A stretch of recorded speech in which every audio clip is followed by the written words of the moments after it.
খবর দিতে পেরেছো।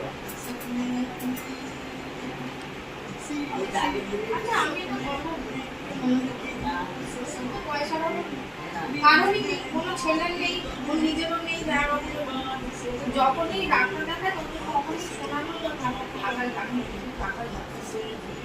সে নাকি হয়ে তার একটা সম্পর্ক নেই, সে যদি এই বছরে একবার দেখেছি, সেই বছরে দেখেছি তার এই বছরে দেখেছি বারবার শোনানো। আর রোড আবার এরকম বলছি দেখো, আবার বলছি দেখো, তুমি তো বললে তুমি ডাক্তারের সঙ্গে একা কথা বলতে পারছো, কি হয় ডাক্তারের সঙ্গে কথা বলতে পারবো না, যে আমি রাগ হয়েছে বলছি কি নামটা লিখিয়ে দিচ্ছি আমি দেখা ডাক্তার 9 নম্বর ঘরে বসে, 6 নম্বর 7 নম্বর ঘরে, 6 নম্বর ঘরে বসে, ওখানে